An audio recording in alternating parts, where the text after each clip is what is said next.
వజ్రపు ఉంగరం. అనగనగా ధర్మపురి గ్రామంలో రామయ్య అనే ఒక చేనేత కార్మికుడు ఉండేవాడు. అతను నేసే బట్టలకు మంచి పేరుంది.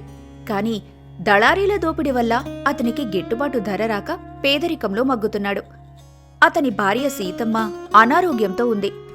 మందులు కొనడానికి కూడా చేతిలో చిల్లిగవ్వలేదు.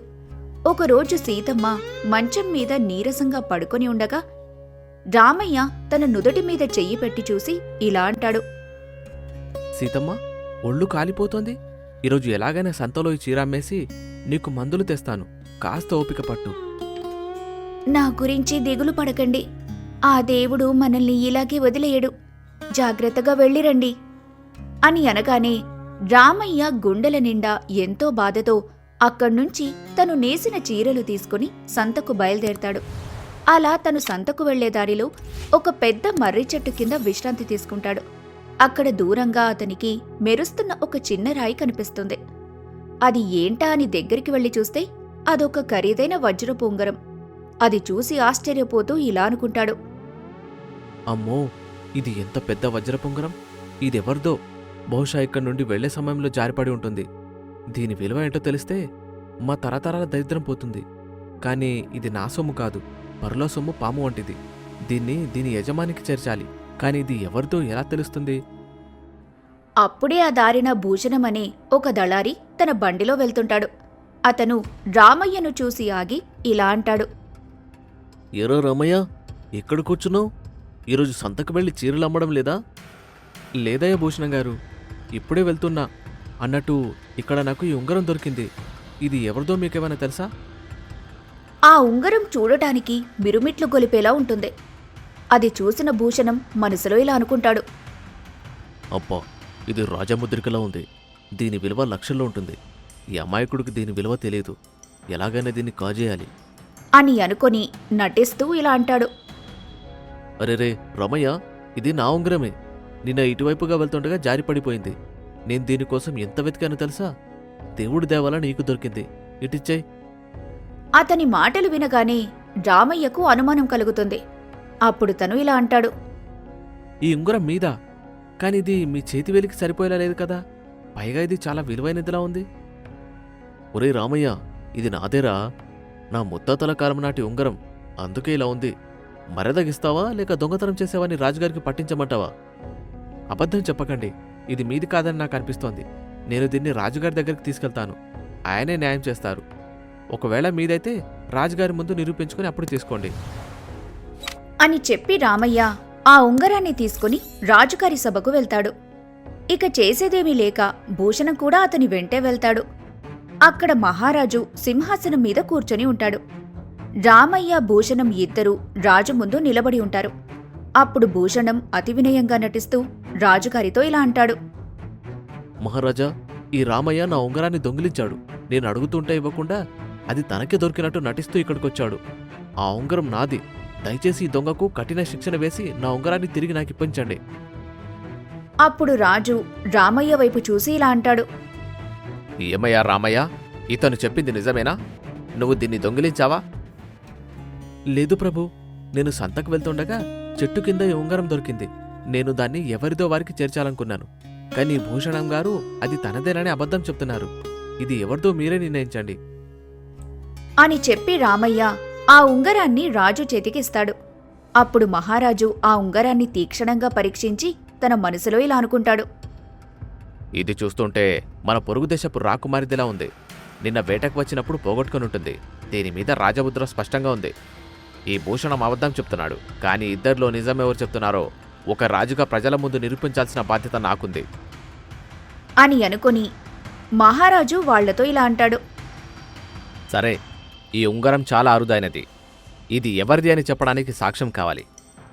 భూషణం, ఇది నీదైతే ఈ ఉంగరం బరువెంతో, దీని లోపల రాసి ఉన్న అక్షరాలేంటో చెప్పు. ఆ మాటలు వినగానే తడబడుతూ భూషణం ఇలా అంటాడు. అది ప్రభు, చాలా కాలం కిందటిది కదా, బరువు సరిగ్గా గుర్తుపట్టలేదు. లోపల నా పేరు కాదు మా తాతగారి పేరుంటుంది. రమయ్య, నువ్వు చెప్పు, దీని లోపలేముంది? ప్రభు, నేను చదువురాని వాణ్ణి. అందులో ఏముందో నాకు తెలీదు. నేను దాన్ని సరిగ్గా గమనించలేదు కూడా. మంచిది. ఈ ఉంగరం నిజమైన యజమాని ఎవరో తేల్చడానికి నాకొకరోజు సమయం కావాలి. రేపిదే సమయానికి రండి. అని చెప్పి వాళ్ళని పంపించేస్తాడు. రాత్రంతా బాగా ఆలోచించి రాజు ఒక పరిష్కారానికి వస్తాడు. మరుసటి రోజు రామయ్య మరియు భూషణం తిరిగి సభలో అడుగుపెడతారు. అక్కడ రాజు ముందు ఒక పెద్ద చెక్క పెట్టె పెట్టి ఉంటుంది. దానికి ఒక రంధ్రం ఉంటుంది. అప్పుడు రాజు వారితో ఇలా అంటాడు. ధర్మపురి ప్రజలారా, ఈ పెట్టెలో ఒక మాయాసర్పం ఉంది. ఇది నిజం చెప్పేవారిని ఏమి చేయదు, కాని అబద్ధం చెప్పేవారు ఇందులో చేపెడితే కాటు వేస్తుంది. ఈ ఉంగరం ఎవరిదో తేలాలంటే మీరిద్దరూ ఈ పెట్టెలో చేపెట్టి ఈ ఉంగరం నాది అని చెప్పాలి. అది విన్న భూషణం గుండె వేగంగా కొట్టుకుంటుంది. కాని రామయ్య తను ఏ తప్పు చేయలేదు కాబట్టి ధైర్యంగా ఉంటాడు. అప్పుడు భూషణం తన మనసులో ఇలా అనుకుంటాడు. బాబోయ్, పాముందా? నిజంగా కాటేస్తే చచ్చిపోతాను. కాని వెనక్కి తగ్గితే పరువు పోతుంది. ఇప్పుడెలా అని భయపడుతూ ఉండగా రాజు అతనితో ఇలా అంటాడు. భూషణం, ముందు నువ్వురా. అప్పుడతను వణుకుతూ పెట్టె దగ్గరికి వెళ్లి అందులో చెయ్యి పెట్టకుండా రాజుగారితో ఇలా అంటాడు. ప్రభూ, అది నా ఉంగరమే. కానీ ఈరోజు నాకు జాతకం బాలేదు. పైగా నాకు సర్పగండం కూడా ఉంది. ఇప్పుడు పాము కాటేస్తే నా పిల్లలు అనాథలవుతారు. నాకు ఈ పరీక్ష వద్దు. అయితే నీకీ పరీక్ష వద్దంటే ఈ ఉంగరం నీది కాదని ఒప్పుకున్నట్టే. ఇప్పుడు రామయ్య వంతు అని అనగానే రామయ్య నిర్భయంగా ముందుకొచ్చి ఇలా అంటాడు. ప్రభూ, ఆ ఉంగరం నాది కాదు. అదే నాకు దొరికింది. నా మనసులో ఎలాంటి కల్మషం లేదు. నేను సత్యమే చెప్తున్నాను అని చెప్పి రామయ్య ధైర్యంగా పెట్టెలో చేయి పెడతాడు. అందరూ ఊపిరి బిగబట్టి చూస్తారు. రామయ్య చెయ్యి క్షేమంగా బయటికొస్తుంది. పాము కాటువేయదు. అప్పుడక్కడున్న ప్రజలందరూ రామయ్య గెలిచాడు, రామయ్య నిజాయితీపరుడు అని అనుకుంటారు. అప్పుడు మహారాజు నవ్వుతూ పెట్టెను తెరుస్తాడు. అందులో ఏ పాము ఉండదు. కేవలం పూలు మాత్రమే ఉంటాయి. అప్పుడు భూషణం ఆశ్చర్యంతో ఇలా అంటాడు. ఏంటి, పెట్టెలో పాము లేదా? అవును భూషణం, ఇందులో పాము లేదు. కాని నీ మనసులో ఉన్న భయం అనే పాము నిన్ను నిజం ఒప్పుకునేలా చేసింది. దొంగ ఎప్పుడూ భయపడుతూనే ఉంటాడు. రామయ్యకు ఆ ఉంగరం తనది కాదని తెలుసు. తను ఏ తప్పు చేయలేదని తెలుసు. అందుకే ధైర్యంగా చేపెట్టాడు. అప్పుడు భూషణం తను చేసిన తప్పుకు సిగ్గుతో తలదించుకొని రాజుగారితో ఇలా అంటాడు. దయచేసి నన్ను క్షమించండి ప్రభు. నాకు దురాశతో కళ్ళు మోసుకుపోయాయి. రామయ్యను మోసం చేయాలనుకున్నాను. నీ దురాశకు శిక్షగా రామయ్యకు 1000 బంగారు నాణాలు జరిమానాగా ఇవ్వాలి. ఇకపోతే రామయ్య, ఈ ఉంగరం మన పొరుగుదేశపు రాకుమారిది.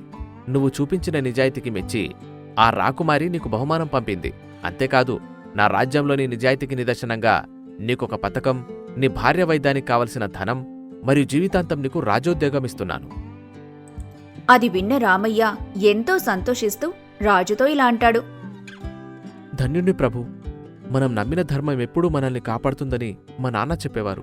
ఈరోజు అది రుజువైంది అని చెప్పి రామయ్య ఇంటికి ఎంతో సంతోషంగా వెళ్తాడు. భూషణం తనకు పరిహారంగా ఇచ్చిన డబ్బుతో సీతమ్మకు మందులు, పండ్లు తీసుకుని వెళ్తాడు. అప్పటినుంచి రామయ్య జీవితం కళకళ్లాడుతూ ఉంటుంది. చూసారా, పరుల సొమ్ము మీద ఆశపడిన భూషణం అవమానపడ్డాడు, జరిమానా కట్టాడు. అదే నిజాయితీగా ఉన్న రామయ్యకు కష్టం వచ్చినా చివరికి గొప్ప అదృష్టమే వరించింది. నిజాయితీ పేదవాడి అసలైన ఆస్తి. అది ఎప్పటికీ తరగదు. నిజాయితీ గలవారికి ఎల్లప్పుడూ ఆ దైవం కూడా అండగా ఉంటుంది. దురాశ దుఃఖానికి చేటు.